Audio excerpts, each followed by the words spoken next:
Bismillahirrahmanirrahim. Assalamualaikum warahmatullahi wabarakatuh.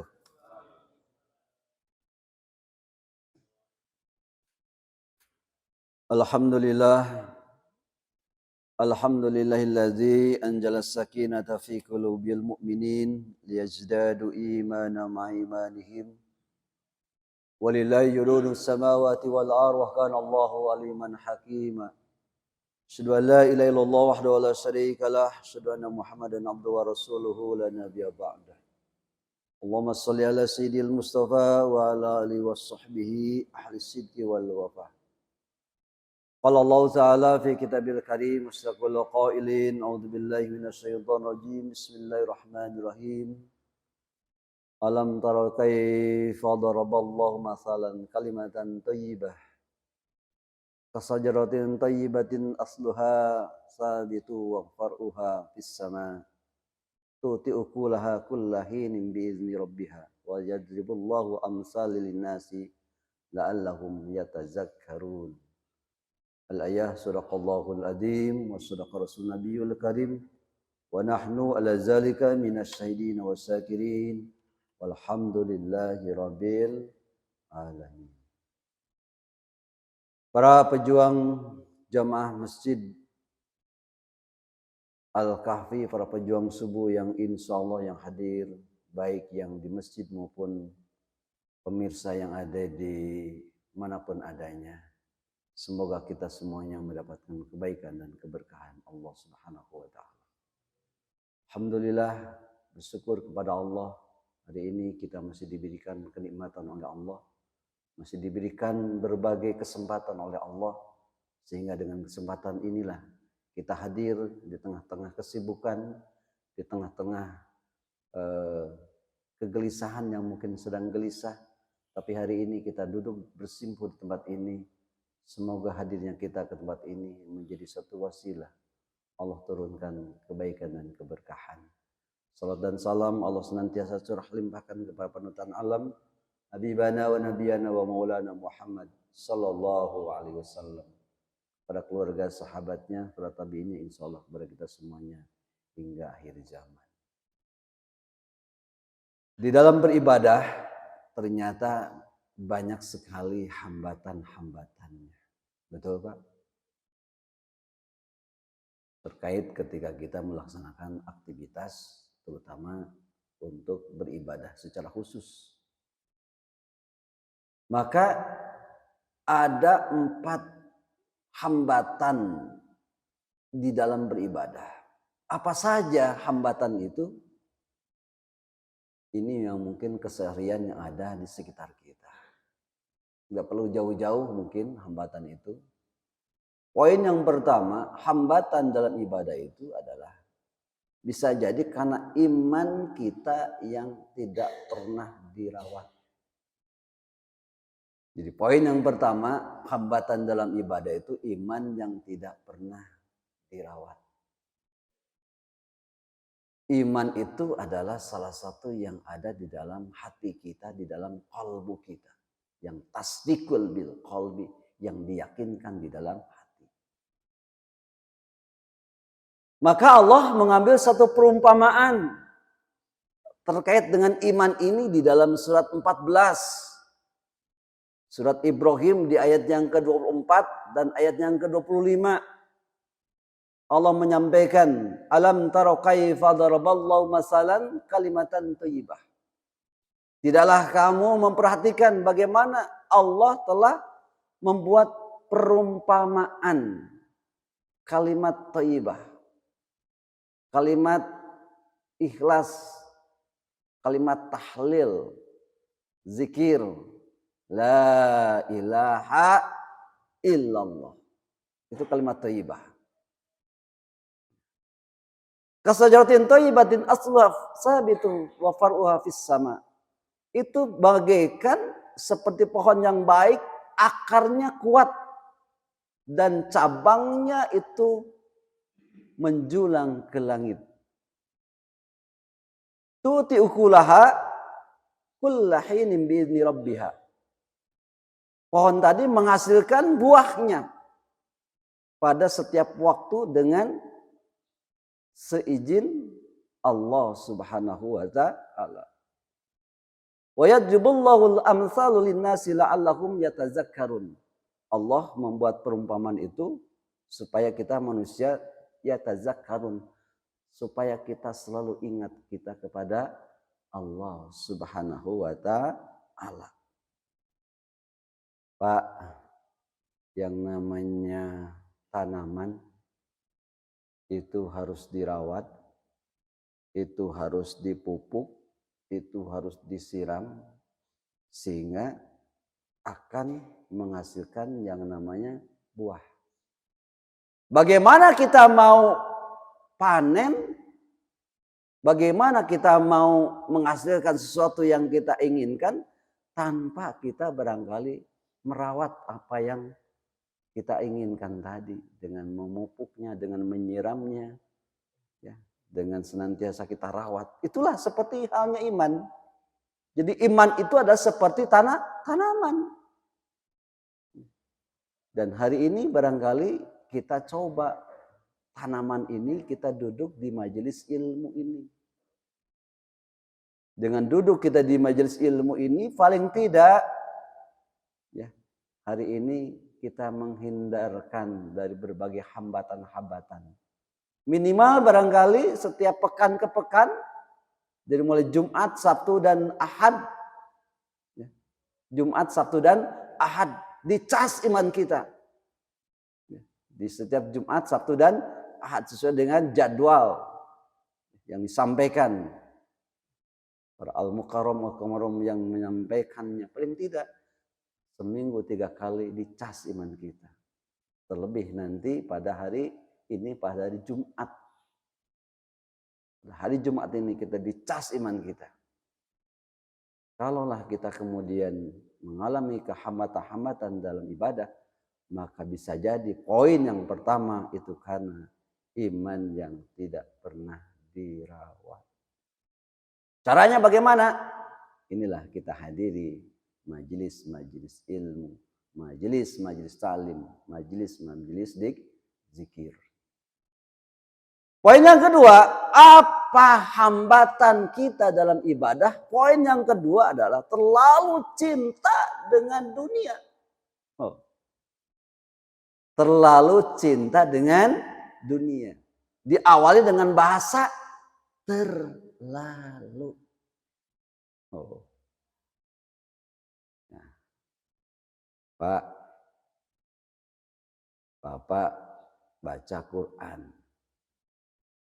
Tapi kalau terlalu sampai kita maaf barangkali. Lupa kewajiban kita. Lupa hak kita. Ya. Pokoknya 24 jam ngaji aja. Itu bukan bagus. Suami istri minta diantar ke pasar. Ngaji, mah duluan aja. Istri minta bantu ya, anterin, ataupun anak kita minta diantar ke sekolah. Ngaji aja. Tuh makan kita pada waktunya makan, ngaji. Pokoknya orientasinya nggak lesot. Pertanyaan jujur, Pak. Bagus nggak Pak? Bagus nggak? Terus si abang terlalu. Hobi sih hobi Pak, ngusep. Ngusep. Kata ngusep teh hobi itu teh. Tapi duhur, asar, maghrib, isya, subuh itu saya mau lewat ke sini semua jejer tadi di danau retensi, siap dengan lapak. Terlalu Pak, terlalu. Ataupun istri kita Pak, izin kepada kita senam mungkin sampai 7 sesi. Dari mulai ya, salsa, yoga, aerobik. Oh, apa lagi? Zumba. Itu sehari itu bisa 7 sesi, Pak. Terlalu. Kapan ngurus suaminya? Betul tidak? Nah, ini jadi menghambat. Artinya hambatan-hambatan dalam ibadah itu terlalu cinta dengan dunia. Bukan tidak boleh kita dengan dunia. Boleh dong. Tapi namanya terlalu itu overconfident, berlebihan. Masuk di dalamnya dan ibadah pun sama. Sampai kita lupa hak dan kewajiban kita sebagai seorang suami, hak atau kewajiban kita sebagai seorang istri, lupa. Alhaakumut takasur hatta juruntumul maqabir, bermegah-megahan sampai mengantarkan Anda kepada liang kubur. Itu terlalu cinta dengan dunia. Bermegah-megahan, lupa sampai masuk kepada liang kubur. Artinya di sini poinnya. Ini bisa jadi penghambat kita dalam ibadah kita kepada Allah Subhanahu wa taala. Yang ketiga, hambatan dalam ibadah itu diperbudak oleh hawa nafsu. Oh, ya. Diperbudak oleh hawa nafsu. Bapak maaf nih, karena suka bangunnya susah, ya kan? Oh. Setting alarm. Saya tanya nih, ya, bagi pemula nih. Ya. Alarm itu untuk apa, Pak? Jujur. Alarm itu untuk apa? Untuk apa? Salah. Kalau alarm untuk bangun itu salah. Alarm itu bukan untuk bangun, alarm itu untuk bunyi. Nges bunyi, hudang, bangun, itu benar. Karena banyak survei membuktikan. Pengalaman pribadi ya. Alarm disadap, Pak.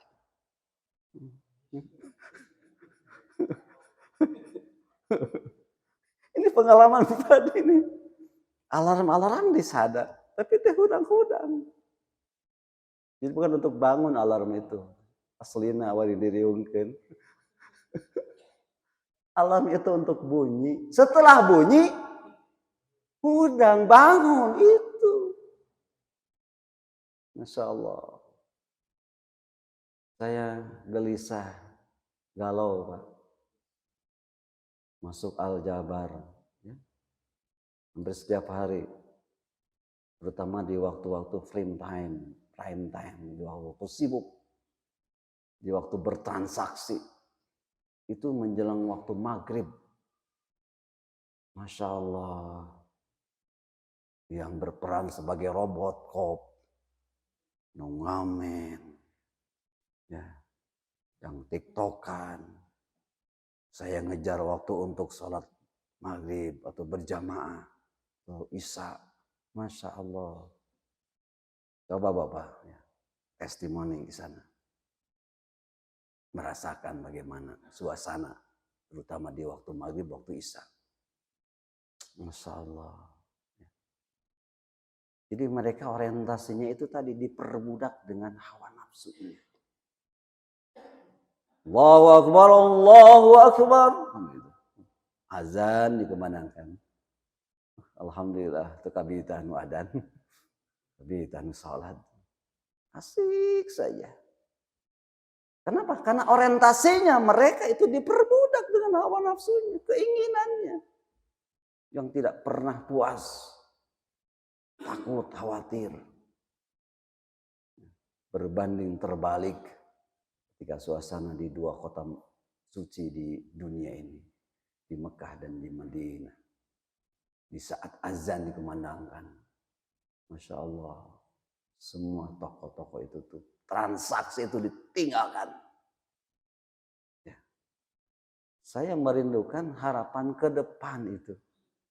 Al-Jabar sebagai ikon Provinsi Jawa Barat itu harus bisa mensolehkan masyarakat, terutama yang terdekat di ring 1. Gitu kan. Di ring 1 seperti itu harapannya. Apakah itu bisa terwujud? Bisa. Kalau kita bisa sama-sama untuk mengingatkan. Lewat speaker memang himbauan itu ada. Tapi kembali lagi, kalau ini manusia diperbudak dengan hawa nafsu, maka jelas ini akan jadi hambatan dalam ibadah kepada Allah Subhanahu wa ta'ala. Dan poin yang keempat, yang terakhir, apa sih hambatan dalam ibadah? Itu karena meremehkan dosa. Meremehkan dosa. Jangan menganggap dosa-dosa kecil gitu Pak. Karena tidak ada dosa besar. Kalau tidak diawali dengan dosa kecil. Tidak ada korupsi besar. Orang yang korupsi itu dari recehan dulu Pak. Awal nama gemetar. Kekanyahuan ya. Sudah posisi aman. Udah. Kalau sering barangkali dianekdotkan. Korupsi di luar negeri, ya kan, orang barat, di luar kita barangkali korupsinya di atas meja, Pak. Tapi di Indonesia korupsi itu jeung meja-meja, Pak. Kalau di sana barangkali sudah ada ya, potong tangan, di sini potong masa tahanan. Seperti itu. Jangan pernah meremehkan dosa. Kenapa? Karena titik-titik noda tersimpan di dalam dada. Titik-titik noda meremehkan dosa itu bagikan titik noda yang kecil. Yang kecil titik-titik noda Pak masuk ke dalam hati kita itu jadi gumpalan, jadi besar. Yang kecil-kecil itu jadi besar. Seperti bola salju. Ya, bola salju yang menggelinding dari kecil-kecil jadi besar. Artinya ini poin yang keempat. Jangan pernah meremehkan dosa. Kenapa? Karena dengan hal ini bisa jadi penghambat kita dalam ibadah kepada Allah Subhanahu wa ta'ala. Mudah-mudahan